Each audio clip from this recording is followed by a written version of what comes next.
Hola, este es el tercer video para darle la continuación al anterior de lo que estábamos hablando del trabajador cuando se siente despedido o que ha sufrido en su persona un despido injustificado por parte del patrón o de la empresa. ¿Qué es lo que puede demandar? Si este es el trabajador, dijimos, ¿sí? Y acá estaba el patrón, ya sea persona física o persona moral o persona jurídica, de acuerdo a lo que ya vimos. Estábamos viendo que le van a pedir a ustedes, al trabajador, todos los datos que les van a servir a cada uno de ustedes para poder hacer la demanda. Uno, dijimos el nombre del trabajador, bla bla bla, ya lo vimos en el video anterior. Nombre del patrón, nombre de la empresa, dónde se encuentra ubicada y a qué se dedica. Tercer, el requisito. Hablé exactamente de que era muy importante que le preguntaran al trabajador su fecha de ingreso al trabajo. ¿Por qué es importante su fecha de ingreso al trabajo? Voy a hablar con independencia de que ustedes chequen en la ley, lo que les voy a dejar lo veamos en clase. ¿Por qué es importante esto? Dijimos, trabajadores que tengan menos de un año de antigüedad en la fuente de trabajo y que haya sido despedido, no tiene derecho a la reinstalación. Ahorita hablamos. Si este trabajador solamente tiene 4, 5, 6, 7, 8, 9, 10, 11 meses trabajando, no puede demandar la reinstalación. Lo que va a demandar, su acción principal que puede demandar, es la indemnización constitucional, que es igual a 90 días de salario, de acuerdo a lo que establece la Constitución. Ahorita checamos la Constitución. Entonces, ¿por qué es muy importante? Este solamente es un ejemplo, ¿sí? El que estoy poniendo, que ustedes le piden la fecha. Otros que no tienen derecho a la reinstalación son los trabajadores de confianza. Checan ustedes la Ley Federal del Trabajo y van a percatarse que en su artículo 49 exactamente establece: el patrón quedará eximido de la obligación de reinstalar al trabajador mediante el pago de las indemnizaciones que se determinan en el artículo 50 y en los siguientes casos. O sea, ¿quiénes no tienen derecho a que sean reinstalados? Exactamente los trabajadores con una antigüedad menor de un año, que es el ejemplo que estamos viendo. No tiene derecho a la reinstalación. Tendrá derecho a la indemnización y al pago de todas sus demás prestaciones, más no a la reinstalación.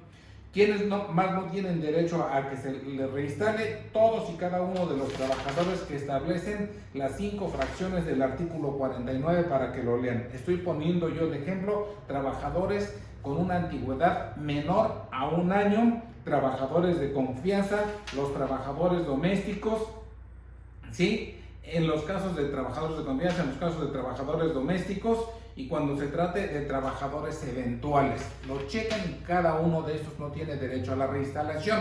Ojo, esto no quiere decir que si hayan sido despedidos no tengan derecho, ¿sí?, a demandar el juicio. No tienen derecho a demandar la acción que es la reinstalación, pero sí tienen derecho a demandar la acción que se llama indemnización constitucional, que se convierte, si ganan el juicio desde luego, que es lo principal, en 90 días de salario, que son los 3 meses. ¿Quién establece eso? La Constitución. La Constitución, tanto la reformada actual como la anterior, dicen exactamente lo mismo. ¿Cómo van a distinguir? Porque luego por ahí se hacen pelotas con la Constitución. Traen una Constitución, creo, todavía firmada por Venustiano Carranza. Ojo, ¿cómo van a distinguir si es la Constitución actual o no es la Constitución actual? Les voy a dar. En la actual, en la que ya habla de la reforma laboral, ya no habla de juntas de conciliación y arbitraje, ya habla de tribunales laborales. En la fracción 21, en la Constitución, en la Ley Federal del Trabajo, ¿sí?, ya ya se habla de tribunales laborales del Poder Judicial de la Federación. Ya no se habla de juntas de conciliación y arbitraje. En la Constitución que estamos ocupando todavía para este curso, porque estamos ocupando todavía el procedimiento viejo con la Ley Federal del Trabajo, ¿sí? Hablamos de juntas de conciliación y arbitraje y establece la fracción 22, dice: el patrono que despida a un obrero sin causa justificada o por haber ingresado a una asociación o sindicato o por haber tomado parte en una huelga lícita, estará obligado a elección del trabajador a cumplir el contrato. Ya hablamos que el cumplimiento del contrato es reinstalación, o a que se le indemnice con 3 meses de salario cuando menos. Esas son las dos acciones que puede demandar. ¿A qué trabajadores no tienen derecho? A que se les reinstale los que establece el artículo 49 de la Ley Federal del Trabajo. Todos los demás tendrán derecho a que demanden la reinstalación siempre y cuando la quieran ellos. Si no la quieren, pues demandan la indemnización y no pasa nada. Pero ya puse un ejemplo. En clase, incluso la vez anterior, dije: hay trabajadores, y esto abusados con lo que voy a decir, hay trabajadores que tienen una antigüedad en su fuente de trabajo, dije, de unos 29 años por decir, y en su trabajo, por decir, en su fuente de trabajo, a los 30 años tienen derecho, adquieren, la palabra correcta es adquieren un derecho a la jubilación, ¿sí? Entonces, ¿qué trabajador en su sano juicio? Y por favor no lo vayan a hacer, porque si hay todavía sujetos, abogados, ¿sí?, que se atontan allí, y hay trabajadores que tienen 29 años, ¿sí?, laborando, y demandan la indemnización y no demandan la reinstalación. Ya le perjudicaron la vida. Entonces pónganse abusados. Si el trabajador tiene 29 años y te dice: Dick, yo no quiero dinero, man, yo quiero que me pague lo que me debe el patrón por haberme corrido, pero yo lo que quiero es regresar a mi fuente de trabajo. ¿Por qué? Porque si regreso a mi fuente de trabajo, pues adquiero el derecho a la jubilación, que es una prestación que tenemos. Ojo, la jubilación no en ninguna parte de la Ley Federal del Trabajo la van a encontrar. Es una figura que nace o que se establece en los contratos colectivos de trabajo, y solamente ahí se habla, o en la jurisprudencia, no en la Ley Federal del Trabajo, no habla de la jubilación, habla nada más en los contratos colectivos de trabajo o en la jurisprudencia. Es una figura que sale por jurisprudencia. Ahora, si el trabajador, dije, tiene 29 años, los va a ver a ustedes, demandan correctamente en la vía laboral la reinstalación y ganan ustedes el juicio. Si ganan ustedes el juicio, el efecto de este juicio que ustedes van a ganar, que ustedes le van a ganar al patrón o a la empresa, el efecto de este juicio es que este trabajador regrese a su fuente de trabajo. Y alguien va a decir ahí: oiga, pero el juicio te tardó 2 años. Perfecto, no hay ningún problema. El tiempo que estuvo separado, si fueron 2 años, estos 2 años le cuentan al trabajador como efectivamente laborados para todos los efectos de su figura de la jubilación. ¿Ya vieron cómo no lo están perjudicando? Estoy hablando de trabajadores, cuidado, con unas prestaciones muy amplias. Por ejemplo, los trabajadores de Teléfonos de México. Ahorita explicamos un caso en particular. Duró 2 juicios, duró 2 años el juicio. Lo reinstalan al trabajador, lo reinstalan a su fuente de trabajo. Vamos a suponer en Telmex. Lo reinstalan en Telmex. Llegan, lo reinstalan. Cuando fue despedido, tenía 29 años. Al término del juicio, tiene 31 años. ¿Ya vieron qué bonito? ¿Sí? Lo reinstalan, le cuentan sus 2 años como si hubiera estado trabajando, ahora tiene de antigüedad 31 años y ahora él solo puede hacerlo, o incluso a través de un juicio también, si no se lo quiere dar la empresa, a obtener lo que decíamos su jubilación por, se llama años de servicio. Su jubilación por años de servicio. Porque es muy importante que no perjudiquen a un trabajador. Yo ya lo vi, por ahí les voy a poner un ejemplo para que lo vayan a checar incluso a la junta. ¿Qué error cometió una abogada con una trabajadora que tenía ya 26 años, 27 años en la Universidad Autónoma de Puebla y que está demandando la indemnización y no la reinstalación? ¿Sí? Bueno, ahora vamos, ya dijimos que trabajadores no tienen derecho a la reinstalación, los que están en el artículo 49. ¿De dónde nace este juicio, todo el problema cuando decimos trabajador-patrón? Patrón que haya despedido a un trabajador, pues del 123, fracción 22 de la Constitución Política de los Estados Unidos Mexicanos. No se preocupen, dije, en la actual Ley Federal del Trabajo, y en la reforma constitucional, que primero es la reforma constitucional y luego la reforma laboral, primero se hizo la reforma constitucional y luego la reforma laboral. Cuando se hizo la reforma constitucional al 123, que es exactamente todo lo que versa sobre el derecho del trabajo constitucionalmente hablando, cuando se hizo esa reforma al 123 y que es tal y como lo tenemos hoy en día en la Constitución, en la fracción 21 dice exactamente: el patrono que despida a un obrero sin causa justificada o por haber ingresado a una asociación o sindicato por haber tomado parte en una huelga lícita, estará obligado a elección del trabajador. Ya vieron ustedes, a elección del trabajador, ¿sí? Pero no le vayan a decir ustedes a un trabajador, ya dije, si llega, es el trabajador de Telmex, él no lo sabe y llega y tiene 29 años y ustedes dicen: ah, no, como usted no quiere ya reinstalarse, demandamos la indemnización. Le van a perjudicar la vida. Entonces dice: a elección del trabajador, a cumplir el contrato. Dije que la Constitución dice cumplimiento de contrato. En las palabras que nosotros ocupamos se llama reinstalación. O a que se le indemnice con 3 meses de salario, que es la indemnización constitucional. Tanto está en la Constitución anterior como en la reformada, que es la que da origen a la reforma laboral.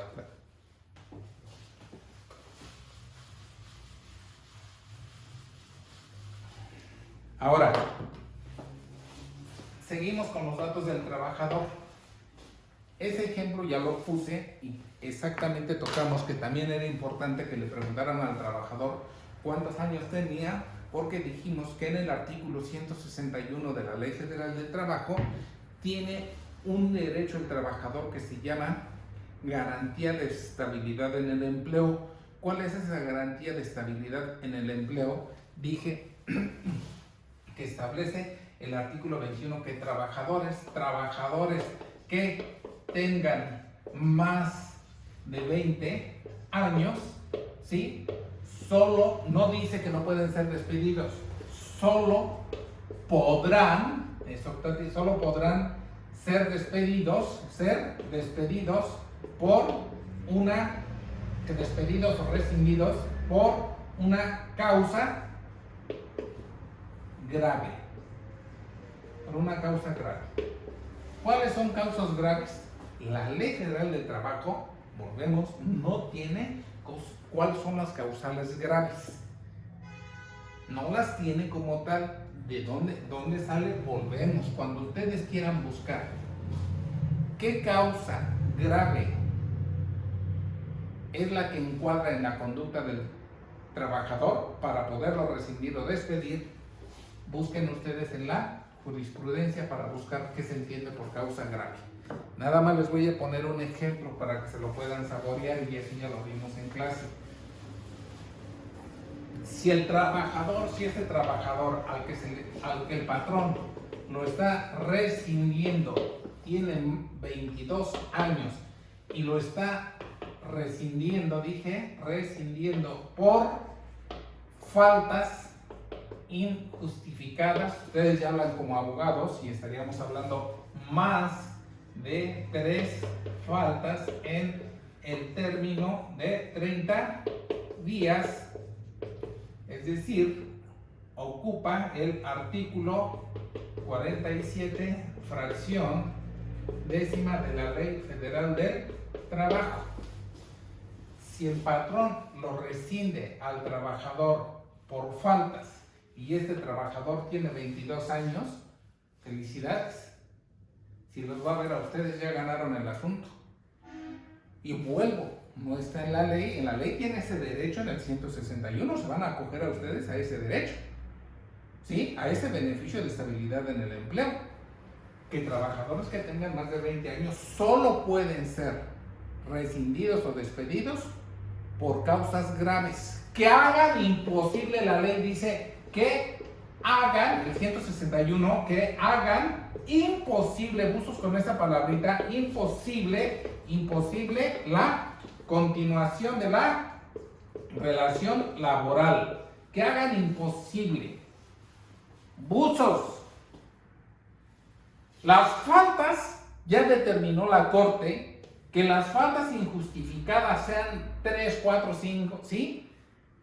Y rescindió el patrón por esas a un trabajador que tiene más de 22 años, ya ganaron el asunto, porque la Corte determinó en jurisprudencia firme que las causas injustificadas por un trabajador que tiene más de 21 años no hacen imposible la continuación de la relación laboral por no ser causa grave.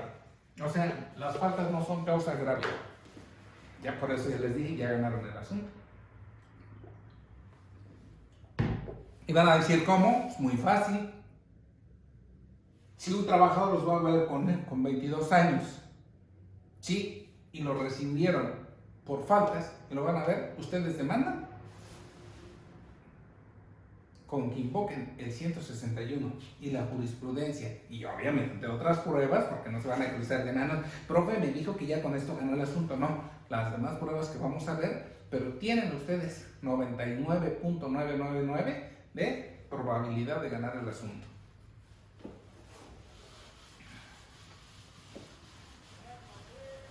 Esto también ya lo tocamos en una clase por ahí con sus compañeros, con ustedes, fue que esta garantía laboral de estabilidad en el empleo para los trabajadores común y corriente que no tienen contrato colectivo de trabajo, está en el artículo 161 de la Ley Federal del Trabajo. Hay contratos colectivos de trabajo que copiaron textualmente lo que establece el 161. Y ustedes ya vieron en sindical, allí con sus expertos, que si tienen contrato colectivo de trabajo, hacen a un lado lo que establezca la ley y le beneficia lo que establece el contrato colectivo de trabajo. Si en el contrato colectivo de trabajo establece lo mismo que el 161, que es la garantía de estabilidad en el empleo, ¿sí? Vuelvo. Entonces dicen, me acojo a lo que señala el contrato colectivo de trabajo, incluso adminiculado a lo que establece el artículo 161 de la Ley Federal del Trabajo, para señalar que las faltas no es causa grave y que no hacen imposible la continuación de la relación laboral entre el trabajador, la empresa o el patrón. Ahora, otro requisito. 4. Independientemente dije que se los voy a pasar por escrito, pero se los van a ir grabando en la cabeza y estoy diciendo el por qué es importante cada uno de ellos. 4. El 3 será fecha de ingreso. 4. Salario. Aquí sí, cuidado, nos vamos a tratar un poquitito. Salario. Hay diversos tipos de salario, ¿sí? Hay un salario, o sea, ya sabemos que hay un salario mínimo, Si te dice el trabajador ganaba el salario mínimo, pues no tienes mayor bronca.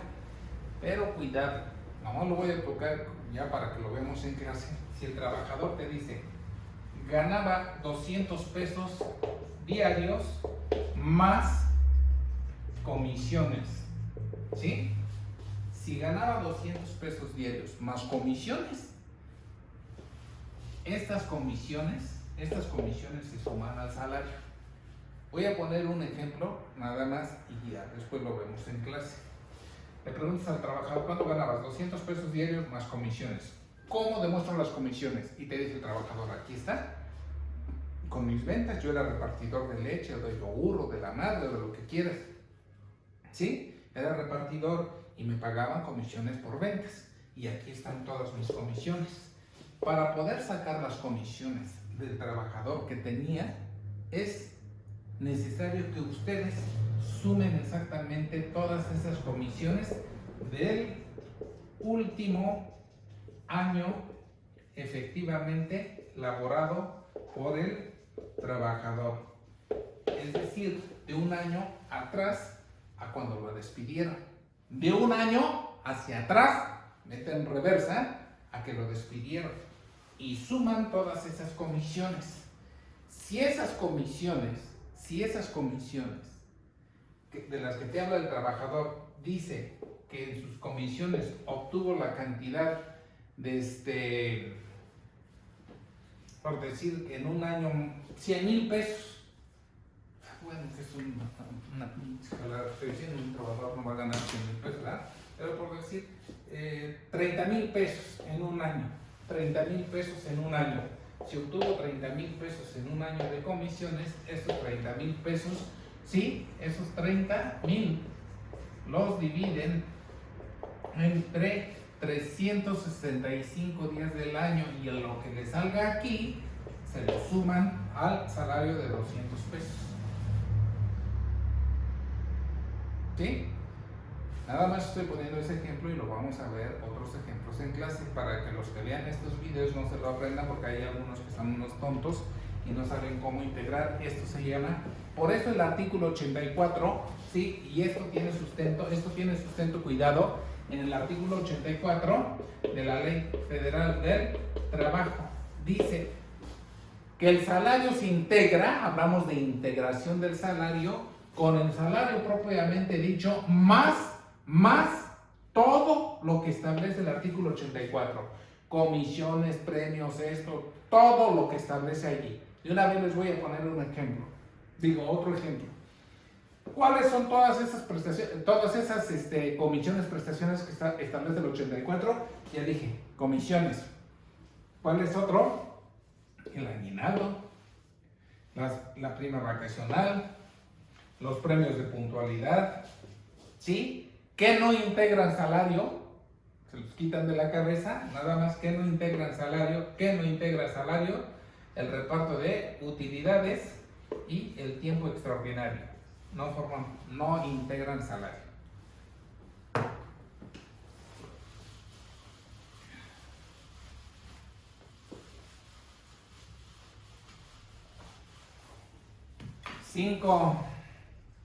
Otro dato, ya pedimos salario. Ahora, 5, puesto que tenía el trabajador. O sea, ¿de qué trabajabas? ¿Por qué es importante? Bueno, porque puede ser trabajador de confianza. Y si es trabajador de confianza, no tiene derecho a la prestación. Ahora, ¿cómo sabemos quién es un trabajador de confianza y cuándo no es un trabajador de confianza? Trabajadores de confianza señala claramente quiénes son trabajadores de confianza el artículo 11 de la Ley Federal del Trabajo. Pero la Suprema Corte de Justicia de la Nación en jurisprudencia estableció que no solamente los que establece el artículo 11 son trabajadores de confianza, puede haber otros.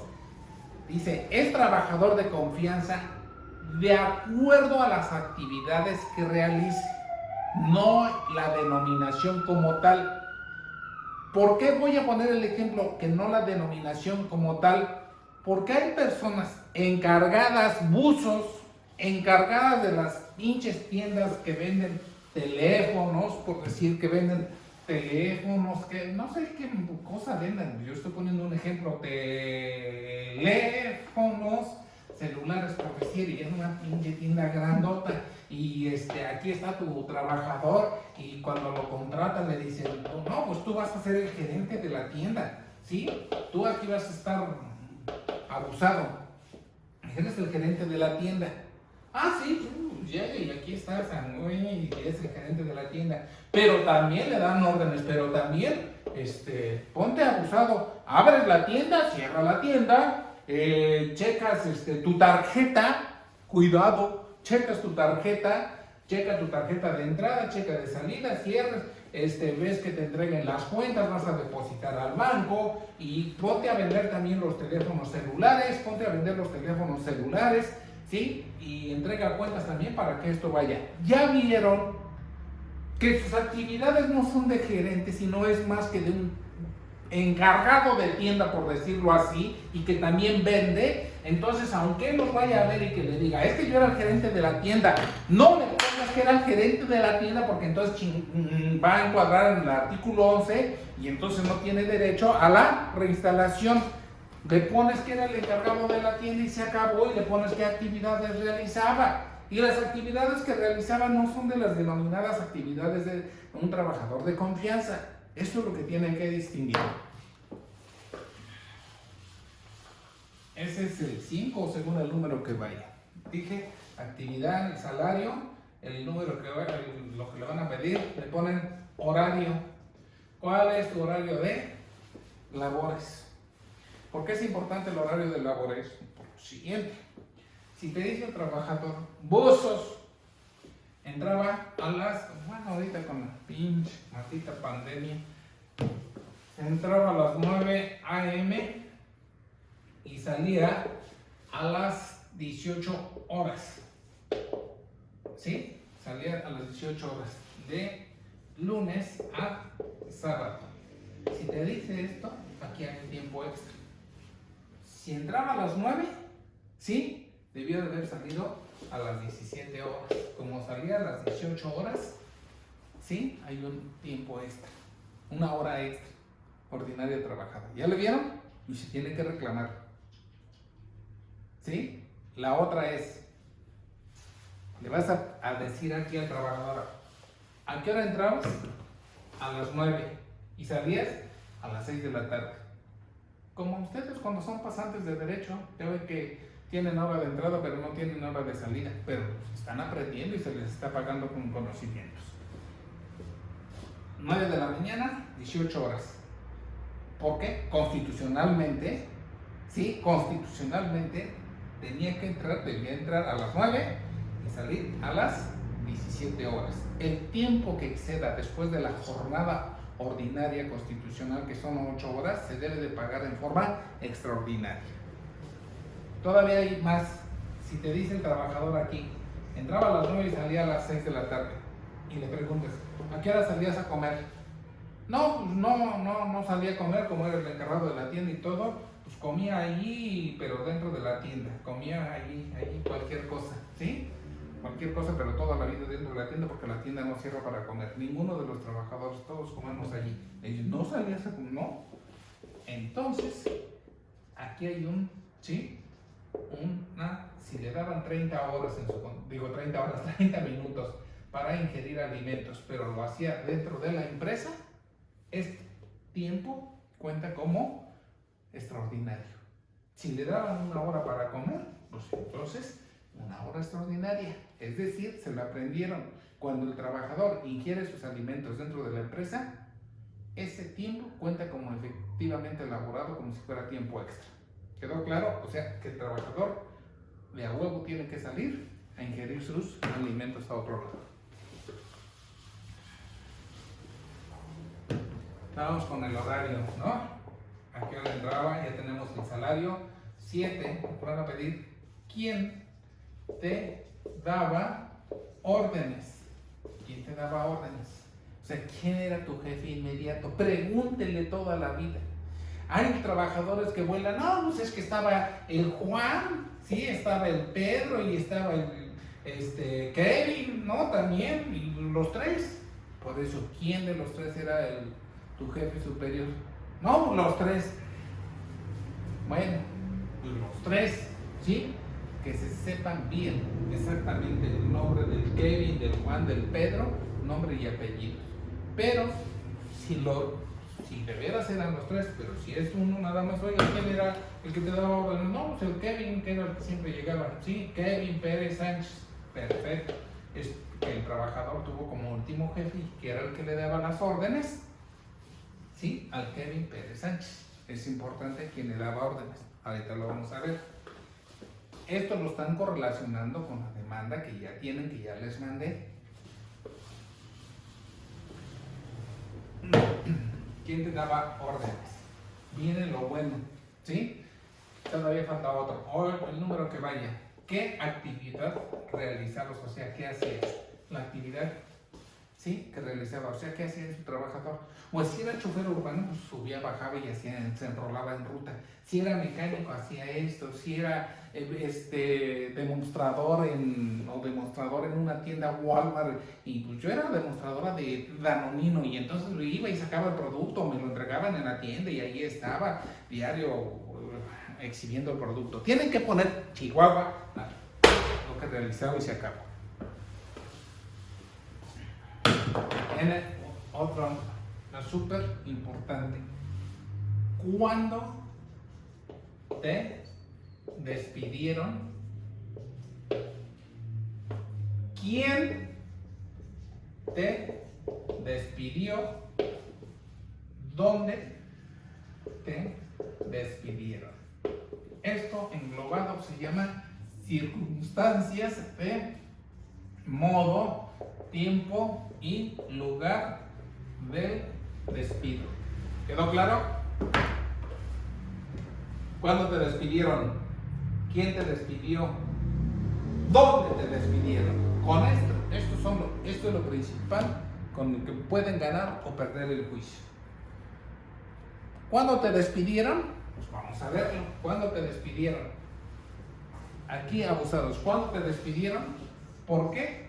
Porque hay trabajadores que te van a ver después de 3, 4 meses de que lo despidieron. ¿Se acuerdan? Les llega el sentimiento y van a ver a un abogado y quieren que demande. Ya se fregó y cuidado, eso ya lo vimos. Solamente aquí, este señor que es trabajador, nos vamos al artículo, al 517 de la Ley Federal del Trabajo, 517 de la Ley Federal del Trabajo, y establece claramente las reglas de la prescripción y por ahí, si son tan amables, lo checamos, ¿sale? 517 de la Ley Federal del Trabajo, reglas de la prescripción.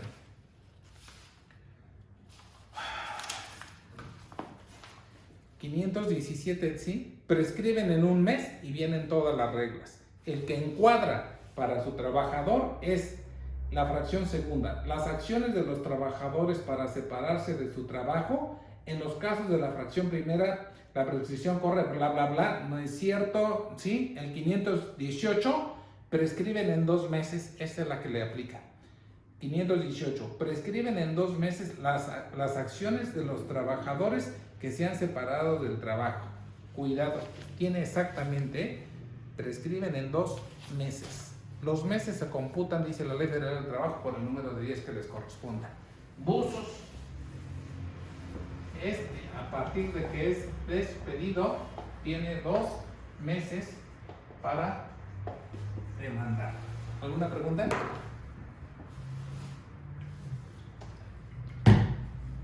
Cierro con esto, rápido, porque ya voy. ¿Cuándo te despidieron? Sí. El 2 de abril. Voy a poner un ejemplo. El 2 de abril del 2020. Perfecto. 2 de abril del 2020. 2 de abril, 2 de mayo, 2 de junio. Regrésenle un poquito, no sean tan injustos, no lo quemen a los 2 meses. ¿Sí? Si es abril, pues si los fue a ver rápido, pues demanden lo más pronto posible y se acabó, no hasta el 2 de junio. ¿Quién te despidió? El señor Juan Pérez Sánchez, que es el gerente de la empresa. Ah, perfecto. Te despidió Juan Pérez Sánchez en su carácter de gerente de la empresa. ¿Dónde te despidió? ¿Cuándo fue? El 2 de abril. Pues al llegar a la empresa a las 9 de la mañana, el 2 de abril del 2020, el señor Juan Pérez Sánchez estaba en la puerta de entrada y salida de la empresa y me dijo, ¿sabes qué? Ya no hay trabajo, vete, estás despedido. Y de todo esto se percataron varias personas que estaban en ese lugar. Tan, se los dejo de tarea para completarlo en clase.